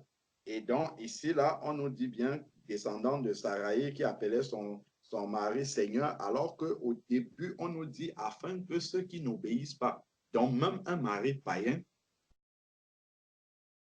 une femme qui a déjà atteint un certain, d'ailleurs, c'est même pas atteint, une femme imitatrice de Saraï va le traiter comme si c'était Abraham qui était en face d'elle, même si c'est un mari qui n'obéit pas encore à la parole de Dieu, et ça va l'amener à être gagné à Christ. Donc, le fait d'appeler son mari son Seigneur, ce n'est pas si le mari a déjà atteint la stature parfaite d'Abraham pour être appelé mon Seigneur. Même s'il n'obéit pas à la parole, il doit être appelé comme ça. Marie, de même, vous de même, Marie, vivez chacun avec votre femme en reconnaissant que les femmes sont des êtres plus faibles, c'est écrit ici, là. Donc, plus délicates, ainsi de suite. Donc, le mari doit user de sagesse. Honorez-les. Donc, nous devons chercher à honorer nos épouses comme co-héritières de la grâce afin que rien ne fasse obstacle à nos prières. Donc, effectivement, si on n'honore pas nos femmes, ça, c'est un obstacle à la prière également. Et ça, là, ce ne sont pas les femmes qui obéissent. Il n'y a pas de condition par rapport à ça. Donc, à chaque fois, le mari et la femme ont des choses que Dieu attend de chacun, mais c'est indépendant de l'autre. Ça ne dépend pas de la manière dont l'autre se comporte. Dieu n'est pas fidèle envers nous parce que nous sommes fidèles. Dieu est Dieu, c'est un Dieu fidèle, il applique sa fidélité point à la ligne. C'est comme ça que lui, l'amour, même si nous sommes désobéissants, l'amour de Dieu pour nous ne change pas. Son amour est toujours tel pour nous. Mais Dieu peut exprimer cet amour-là d'une autre façon. Dieu peut nous corriger, mais il nous corrige par amour, quand même. Donc, il n'est pas dans un sentiment de haine ou bien non. Il peut nous corriger, mais par amour. Ça sera toujours inspiré par l'amour. Donc, c'est vraiment de manière indépendante. Le mari a ce que Dieu attend de lui. La femme a aussi ce que Dieu attend d'elle, mais ce n'est pas fonction de la manière dont l'autre réagit. Et nous n'avons aucun alibi devant Dieu qui tienne par rapport à comment l'autre réagit. Dieu ne prend en compte aucun alibi. C'est pour ça qu'il a commencé déjà par mettre le cas de l'homme carrément qui n'obéit pas à la parole de Dieu. Pour dire que même à cet homme-là, on doit appliquer le traitement que Saraï appliquait à Abraham. Vice-versa, on a une femme qui n'est pas convertie, on doit l'aimer comme une sœur, on doit l'aimer de manière indépendante, comme le Seigneur aime des personnes également, ses enfants, sans différence. Donc, vraiment, voilà ce que je pouvais dire par rapport au premier volet où la sœur disait qu'il faut que les maris soient aussi comme Abraham. Ça, c'est l'idéal, mais dans certains cas, il peut y avoir un combat à mener pour que le mari devienne comme Abraham, justement, dans la soumission. Devienne comme Abraham en se soumettant et en appliquant ce que nous voyons là avoir un esprit doux, paisible, tranquille, ne pas essayer de gagner par ce qui frappe à l'œil, mais chercher ce qui est profond à l'intérieur de soi-même, ne pas essayer de gagner avec la parole, mais gagner sans parole, lui être soumise au point d'appeler mon Seigneur, ainsi de suite. Donc, voilà vraiment ce que je pourrais dire par rapport à la question de la sœur. Amen. Amen. Amen. Ça me rappelle l'histoire qui se trouve dans Jean 21. La question que la sœur a posée.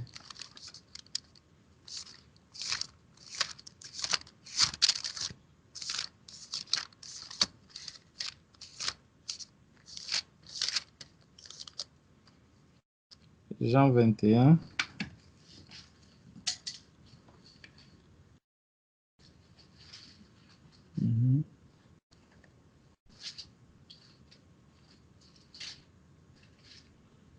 Bon. Commençons au verset 15. On va arriver jusqu'au verset 23. Après qu'ils eurent mangé, Jésus dit à Simon-Pierre, « Simon, fils de Jonas, m'aimes-tu plus que ne m'aime ceci ?» Il lui répondit, « Oui, Seigneur, tu sais que je t'aime. » Jésus lui dit, « Paie mes agneaux. » Il lui dit une seconde fois, « Simon, fils de Jonas, m'aimes-tu » Pierre lui répondit, « Oui, Seigneur, tu sais que je t'aime. » Jésus lui dit, « Paie mes brebis. » Il lui dit pour la troisième fois, « Simon, fils de Jonas, m'aimes-tu » Pierre fut attristé de ce qu'il lui avait dit pour la troisième fois, « M'aimes-tu » Et il lui répondit, « Seigneur, tu sais toutes choses. Tu sais que je t'aime. » Jésus lui dit, « Paie mes brebis. En vérité, je te le dis, quand tu étais plus jeune, tu te saignais toi-même et tu allais où tu voulais. Mais quand je serai vieux, tu étendras tes mains et un autre te ceindra et te mènera où tu ne voudras pas. » Il dit cela pour indiquer par quel mot Pierre glorifierait Dieu, et ayant ainsi parlé, il lui dit, « Suis-moi. » Pierre s'étant retourné, vit venir après eux le disciple que Jésus aimait, celui qui, pendant le souper, s'était penché sur la poitrine de Jésus et avait dit, « Seigneur, qui est celui qui te livre ?» En le voyant, Pierre dit à Jésus, c'est ici que que ça devient intéressant. En le voyant, Pierre dit à Jésus, « Et celui-ci ?» Donc, de la même manière, quand le Seigneur me dit, « Soumets-toi ou aime ton épouse », je dis, non, pour que j'aime mon épouse, il faut d'abord, et celle-ci, elle, pourquoi elle n'arrive pas à se soumettre? Toi, tu me demandes d'aimer, elle, il faut qu'elle se soumette aussi. Donc, je vais l'aimer quand elle va se soumettre. Quand je verrai qu'elle sait déjà qu'elle a commencé à se soumettre, je vais l'aimer. Jésus lui dit, donc Pierre s'étant retourné, vit venir après eux le disciple que Jésus aimait, celui qui, pendant le souper s'était penché sur la poitrine de Jésus et avait dit, « Seigneur, qui est celui qui te livre ?» En le voyant, Pierre dit à Jésus, « Et celui-ci, Seigneur, que lui arrivera-t-il » Jésus lui dit, « Si je veux qu'il demeure jusqu'à ce que je vienne, que t'importe, toi, suis-moi. » Là-dessus, le bruit courut parmi les frères que ce disciple ne mourrait point. Cependant, Jésus n'avait pas dit à Pierre qu'il ne mourrait point, mais si je veux qu'il demeure jusqu'à ce que je vienne, que t'importe. Donc, on voit que le Seigneur te dit, j'ai demandé au mari d'aimer J'ai demandé au mari d'avoir la foi d'Abraham. J'ai demandé au mari d'avoir ceci. Mais que t'importe? Toi, soumets-toi. Toi, appelle-moi, appelle-le mon Seigneur. Au lieu de te préoccuper de ce qui lui arrivera, au lieu de te préoccuper de ce il doit d'abord avoir la foi, comme Abraham. Toi, appelle-le mon Seigneur. Donc, fais ta part. Laisse-moi de mon côté. Donc, voilà juste pour compléter par rapport à ce que le frère était en train de dire. Maintenant, par rapport au signe, la sœur demandait si quelqu'un qui est marié, qui veut se marier aujourd'hui, doit demander les mêmes signes.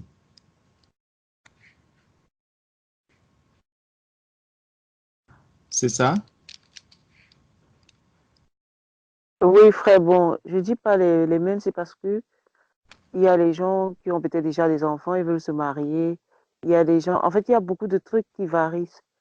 Je ne dis pas que ce soit du truc, mais les signes, en fait, que le Seigneur parle de manière comme il a parlé aux serviteurs, en fait, de manière très spécifique, parce que moi, je pense que c'était spécifique à Rebecca et Isaac, ceux-là. Je ne sais pas, en fait. C'est ma question.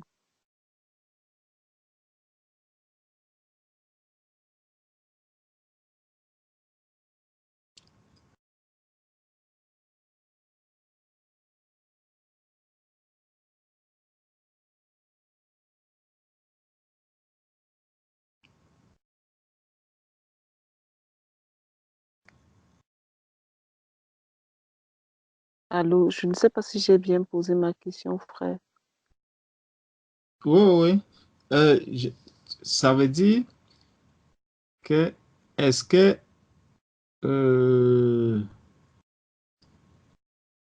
si je comprends, est-ce qu'il faut demander les signes ou quel signe est-ce qu'il faut demander? Est-ce que c'est ça?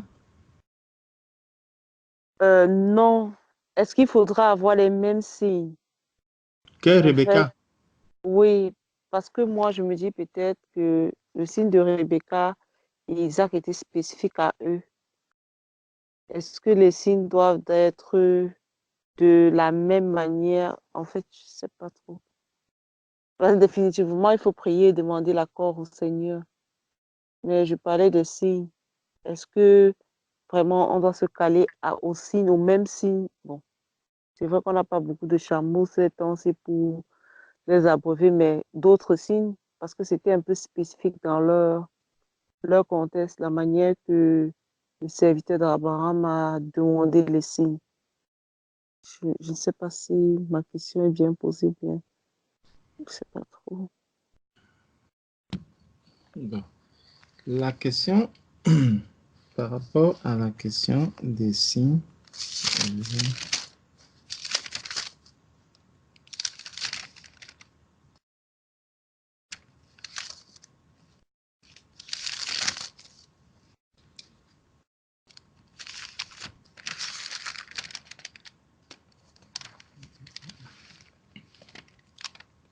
quand on regarde, avant d'arriver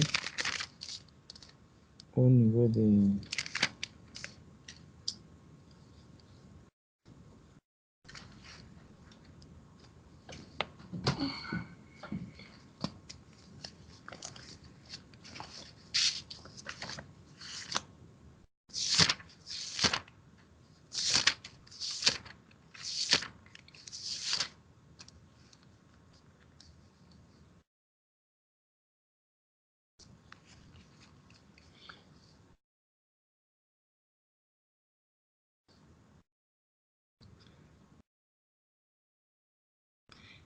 Regardons un peu.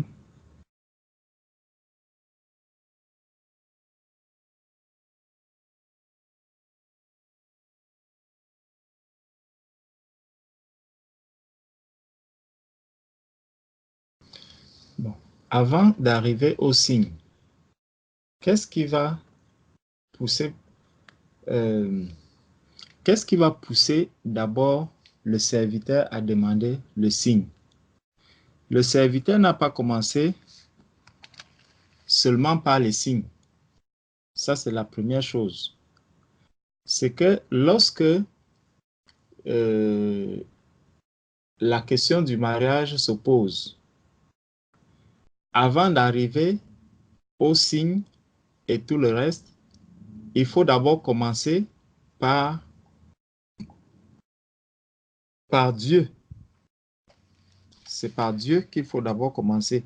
Parce que le serviteur d'Abraham, il avait déjà reçu l'instruction d'aller chercher la femme pour Isaac. Il avait déjà reçu l'instruction. Et il avait, parce que quand on lit le chapitre 24, tout au début, on voit que il va prêter serment au verset 2, « Mais je te prie ta main sous ma cuisse et je te ferai jurer par l'Éternel, le Dieu du ciel et de la terre, de ne pas prendre pour mon fils une femme parmi les filles des Cananéens au milieu desquelles j'habite, mais d'aller dans mon pays et dans ma patrie prendre une femme pour mon fils Isaac. » Donc tu vois qu'il y a déjà la direction que le Seigneur lui a donnée. Il ne commence pas par dire, je vais demander un signe à Dieu si je dois me marier ou pas. Non. Abraham lui a déjà donné un ordre. Il lui a déjà dit que bon, va prendre une femme. Va prendre une femme pour moi, pour mon fils, va prendre une femme pour mon fils, Isaac. Il lui dit, ça ne sera pas n'importe où, ça sera dans ma famille. Ça sera dans ma famille, c'est là-bas que tu partiras. Donc, il a déjà, je peux dire, la feuille de route. Et il va insister, il dit, garde-toi d'y mener mon fils, l'Éternel, le Dieu du ciel, qui m'a fait sortir de la maison de mon père et de ma patrie, qui m'a parlé et qui m'a juré en disant, je donnerai ce pays à ta postérité, lui-même enverra son ange devant toi. Lui-même enverra son ange devant toi, et c'est de là que tu prendras une femme pour mon fils. Donc, jusque-là, on voit que le serviteur d'Abraham, il a déjà la conviction, donc l'aval, l'autorisation d'Abraham. Donc, Dieu a déjà validé parce que lui-même a pris l'engagement devant Dieu. Donc, Dieu est déjà en train de le conduire. Maintenant, Dieu le conduit, mais jusque-là, il n'a pas encore, comme on peut dire, la pleine compréhension de ce qu'on lui a dit. Et pour qu'il n'échappe pas, que quelque chose ne lui échappe pas, pour que quelque chose ne lui échappe pas dans tout ce qu'il est en train de faire, c'est par là que vont arriver maintenant la demande des signes qu'il va faire. Ce n'est pas qu'il se demande, est-ce que je dois aller chercher la femme à Isaac? Non, ce n'est pas la question qui se pose. Est-ce que je dois me marier? Non, ce n'est pas la question qu'il se pose. Si je suis déjà avec un homme, de venir encore demander, est-ce que c'est avec cet homme-ci que je dois me marier? Ça, ce n'est pas des questions, c'est que tu es en train de brûler les étapes. Tu vis déjà avec un homme dans la maison et tu viens encore demander, Seigneur, est-ce que c'est avec cet homme que je dois me marier? Non, ça, il y a un problème. Il y a un problème. Ce n'est pas ça que le serviteur d'Abraham a fait. Le Seigneur Abraham lui avait déjà dit, va chercher la femme à mon fils. Et il lui dit, tu iras la prendre dans la maison de mon père, donc dans ma famille. C'est dans ma famille que tu iras chercher. Donc, il connaît déjà tout le chemin qu'il doit emprunter. Et il dit, c'est de là que tu prendras une femme pour mon fils. si la femme ne veut pas te suivre, tu seras dégagé de ce serment que je te fais faire. Seulement, tu n'y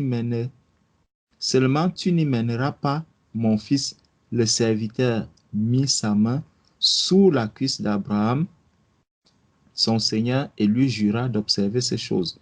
Le serviteur prit 10 chameaux parmi les chameaux de son Seigneur, et il partit ayant à sa disposition tous les biens de son Seigneur. Tous les biens de son Seigneur. Il se leva et alla en Mésopotamie, à la ville de Nachor. Il fit reposer les chameaux sur leurs genoux hors de la ville, près d'un puits, au temps du soir, au temps où sortent celles qui vont puiser de l'eau. Donc, regardons bien comment, parce qu'il ne va pas demander le signe au hasard.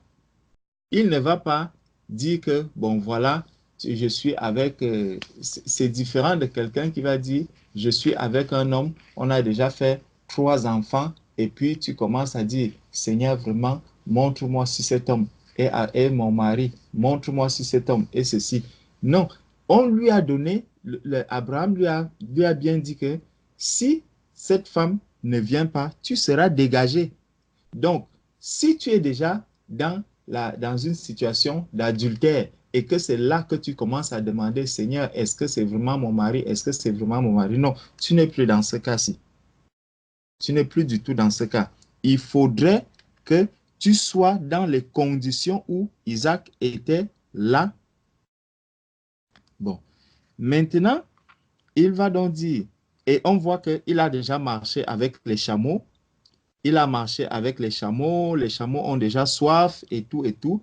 Et là, et il dit, Éternel, Dieu de mon Seigneur Abraham, fais-moi, je te prie, rencontrer aujourd'hui ce que je désire et use de bonté envers mon Seigneur Abraham. Voici, je me tiens près de la source d'eau et les filles des gens de la ville vont sortir pour puiser de l'eau.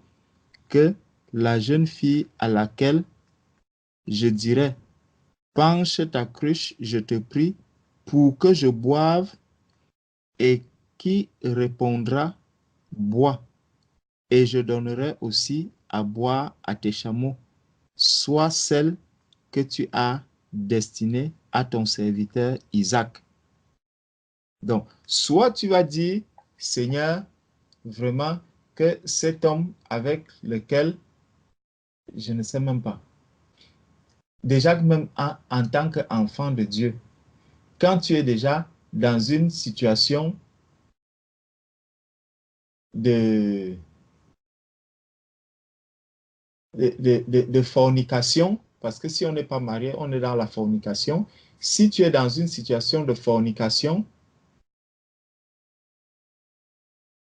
la première chose, c'est déjà d'arrêter la relation. Et si tu n'es pas encore dans une situation de fornication ou de péché, là, il faut déjà commencer à prier en disant, Seigneur, déjà le Seigneur t'a montré une voie, c'est que, étant enfant de Dieu, je ne peux pas sortir du cadre des enfants de Dieu. Donc ça, tu sais déjà que c'est ça. Si je dois donc me marier, ça ne sera que entre les enfants de Dieu. Je vais aller dans ma famille. C'est dans ma famille que je trouverai un mari. Première chose. La deuxième chose, c'est que maintenant, Seigneur, toi-même, parce que le Seigneur, le serviteur d'Abraham ne s'est pas levé de lui-même. Il a reçu l'ordre du Seigneur.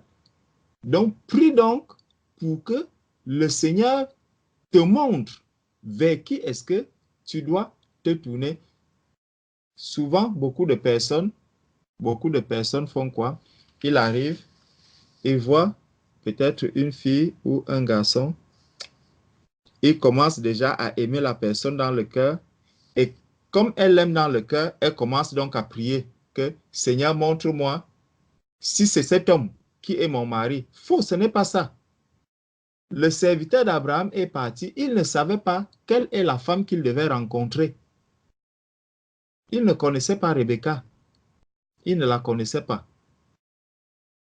Il a laissé toutes les cartes entre les mains du Seigneur. Combien de personnes sont prêtes? Parfois, quand on vit avec quelqu'un, combien de personnes sont prêtes encore à dire, bon Seigneur, cet homme-ci, il n'est pas converti. Moi, je suis converti. Vraiment, montre-moi l'homme que je dois me marier. Il ne va pas poser le problème comme ça au Seigneur. Il va simplement dire, Seigneur, montre-moi comment est-ce que cet homme-ci, toi-même, tu m'amènes vers lui. Ou montre-moi comment est-ce que je suis en train de me marier avec cet homme. Si Dieu maintenant te dit que non, celui-là, puisqu'il n'est pas converti, il n'est pas ton mari, ça va commencer les problèmes. Ton cœur ne sera pas en paix. Tu vas commencer à dire que non, ça, ce que je reçois là, ce n'est pas bon.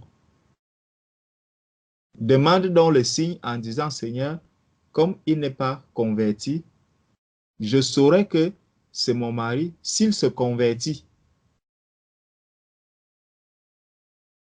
Le frère Oni, nous avons vécu ça dernièrement. Le frère Oni avait une fille, une amie, quand il n'était pas converti, et la fille et lui ont eu un enfant. À la conversion du frère Oni, le frère Oni a présenté la situation à l'église. L'église a commencé à prier, et dernièrement, le frère nous a envoyé le message comme quoi la fille est passée dans les eaux du baptême. Le frère Gilles l'avait baptisée. Elle a été baptisée, elle est passée dans les eaux du baptême, alors que c'est quelque chose qui n'était pas évident. Ce n'était pas gagné. La fille était totalement fermée à l'évangile. Aujourd'hui, la fille est née de nouveau, et là, il est allé demander la main de la fille, et là, ils sont en train de préparer le mariage. Donc, on voit comment est-ce que vraiment le Seigneur est capable de faire de grandes choses. Quand on se laisse vraiment conduire par lui, quand on laisse le Seigneur conduire les choses comme lui-même le veut. Je connais quelqu'un depuis très longtemps, on n'est pas marié, on a des enfants. La prière que je dois commencer à faire pour ne pas être dans la désobéissance vis-à-vis de Dieu, il vaut mieux sacrifier ma chair, souffrir, me dire non, j'arrête tout et là, je me mets en prière devant le Seigneur. Le Seigneur sait que nous avons des enfants et si le Seigneur, sa volonté, la volonté du Seigneur, ce n'est pas de faire souffrir nos enfants. Non, le Seigneur va agir puissamment dans le cœur de la personne. Mais il faudrait déjà que je puisse avoir tranché, que j'ai déjà tranché que si Dieu ne veut pas que je sois avec cet homme, même si on a 8 enfants, Seigneur, je suis prêt à vivre seul avec mes 8 enfants. Si cet homme-ci n'est pas converti, parce que je sais que je ne peux plus me marier avec lui, parce que lui, il n'étant pas né de nouveau, moi, étant ton enfant, ta volonté, ce n'est pas que je puisse m'associer avec un inconverti. Donc, Père, si tu veux que ces enfants vivent dans une famille normale, toi-même touche le cœur de cette personne. Tu te mets en prière, tu commences à prier, tu mets ce sujet-là au devant du Seigneur. Le Seigneur lui-même, quand il verra ton cœur sincère, que tu es prêt à tout casser, tout arrêter, uniquement pour lui, Dieu va se glorifier. Mais comme d'habitude, on fait souvent que, bon, on commence à dire non, comme on a des enfants, alors je ne peux pas faire autrement. Comme on a ceci, je ne peux pas faire autrement. Dès que tu rentres là-dedans, c'est que c'est comme si tu étais déjà lié. Tu étais déjà lié et tu dis, c'est lui ou c'est lui. Point. Il n'y a plus d'alternative. Pourtant, Dieu est capable de transformer les cœurs. Il est capable d'amener un cœur vraiment qui était dur, un cœur de pierre, le transformer pour qu'il devienne un cœur de chair. Mais il faut juste faire confiance au Seigneur. Donc, ceux qui vivent dans de telles situations, le signe que tu dois demander à Dieu pour savoir qu'effectivement c'est ton mari, c'est de demander au Seigneur, Seigneur, convertis-le. Convertis le Seigneur. Comme ça, je saurai que c'est l'homme qu'il me faut. Donc, le serviteur d'Abraham, quand il arrive, il va demander ce signe. Pourquoi? Parce que les chameaux sont là, tout est là et c'est un signe qu'il ne peut pas se tromper. Parce que souvent même, le Seigneur, on demande des signes au Seigneur. Le signe n'arrive pas exactement comme on l'a demandé, mais on commence encore à se dire, bon, ça ressemble quand même au signe, ça ressemble quand même, c'est un peu ce que j'ai demandé, même si ce n'est pas ça. Mais lui, ici, il ne peut pas se tromper sur le résultat du signe. Il a dit, celle qui viendra et qui donnera à boire aux chameaux et à moi, c'est celle-là. Et il ne peut pas se tromper que c'est Rebecca qui est venue lui donner de l'eau. Donc, si on demande du signe, il faudrait aussi être sûr que j'accepterai la réponse du signe que j'ai demandé au Seigneur. Et le signe même, c'est un signe que moi-même, je suis bien prêt à accepter le résultat. Plus un résultat que je vais commencer encore à épiloguer, à imaginer, à me dire, oui, ça peut quand même être ça. Non. Ou les chameaux ont bu, ou les chameaux n'ont pas bu. Point. Si les chameaux ont bu, on ne pourra pas dire qu'ils n'ont pas bu. Et c'est dans la même lancée. Chaque fois qu'on demande le signe pour le Seigneur, il faudrait déjà qu'il y ait des préalables. Les préalables, le signe ne vient que pour confirmer ce qui avait déjà été dit par Dieu. Il ne faudrait pas que j'aille au-devant du Seigneur sans déjà avoir reçu le message venant du Seigneur. Le signe que je vais demander à Dieu vient juste confirmer ce que Dieu a déjà dit parce que je n'ai pas aiguisé l'oreille, parce que je n'ai pas bien suivi la voix du Seigneur. C'est là où je vais demander le signe au Seigneur. Ce n'est pas que je viens de nulle part, je tombe du ciel, je dis Seigneur, montre-moi que je dois être président de la République. Depuis quand tu te bases sur quoi pour dire que tu vas être le président de la République? Donc, on ne part pas de zéro, mais on part déjà de la volonté de Dieu, de ce que le Seigneur a dit, de ce que le Seigneur a prévu, de ce qu'on a déjà reçu du Seigneur. C'est ça qui va nous conduire maintenant à avoir un signe qui nous aidera à être bien, à affirmer et à confirmer ce que nous avions déjà reçu du Seigneur. Amen. Amen. Amen. Il est 5 heures. Gloire à Dieu. Amen, amen, amen.